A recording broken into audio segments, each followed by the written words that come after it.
If there was ever an advert showing how far safety has come in Formula 1, Romain Grosjean's escape from his fiery crash in the Bahrain Grand Prix would be it. That the Frenchman was able to climb out of his disintegrated Haas, which had plunged through the crash barriers and burst into flames, was rightly hailed by many as a miracle. But while there was some good luck involved in the accident, especially the way Grosjean stayed conscious and his car came to rest the right way up, hard science and F1 safety protocols did play a huge part in him surviving. Although we may have to wait months for the findings from F1 and the FIA's investigation, photos of the crash and its aftermath already offer us some early indicators about the factors that came into play to save Grosjean's life. It's clear that the nose and the crash structure of the Haas disintegrated as it pierced the barriers. As the car was winched away, you could see how the side impact protection spars have been crushed under load, which is exactly what they're designed to do when reducing energy in a crash. Considering Grosjean's 746 kilo car hit the barriers at a speed of 221 km an hour with an estimated force of more than 50 G, there was an awful lot of energy to be get rid of. While barely recognisable, the survival cell remained pretty much intact despite the impact, but note how the chassis did appear to open up ahead of the halo. If the halo debate in F1 wasn't over before, it is now, as there can be no doubt that without it Romain Grosjean would not have survived this crash.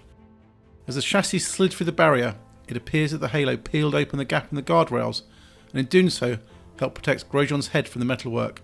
Damage to the roll hoop indicates that this may have been the stopping point against the barriers. Here we can see that the roll hoop remains on the track side of the barrier under the camera pod. This is likely what caused the inverted V shape in the barrier we can see just to the left. Once the car was removed from its resting place, the damage to the roll hoop is more visible and clearly shows the tremendous forces this part of the car received. The front spar of the roll hoop has been punctured, but it remained intact. Once out of the barriers, the state of the survival cell was also made much clearer, with the damage indicated just here. The opening at the front of the bulkhead became exposed by the vanity panel no longer being on the upper section of the chassis. Considering the exposure that the halo had with the barrier, it has remained relatively unscathed, but its damage does show the level of force that it carried with it. The halo fairing has also been destroyed, but this is only a laminate panel, so that's to be expected. One of the most dramatic aspects of the accident was the way the car instantly burst into flames. The blaze was most likely caused by either the fuel tank itself being ruptured or fuel lines being ripped apart in the impact. The images appear to show the push-on connectors having been pulled straight out of the tank. And even if all the fuel in the car did not erupt in the blaze, it looks like the fuel bag is both empty and crushed in this image when marshals are putting the car on the recovery truck. A hatch panel is also missing. Another worrying question we all had was why did the car instantly split in two, with the survival cell plunging through the barriers and the engine segment coming to a halt on the trackside. There are 6 bolts that hold on the power unit and effectively the entire rear end of the car to the survival cell. The indications are that these bolts sheared off due to the tremendous forces at play, and the hefty engine segment came to a halt further up the track.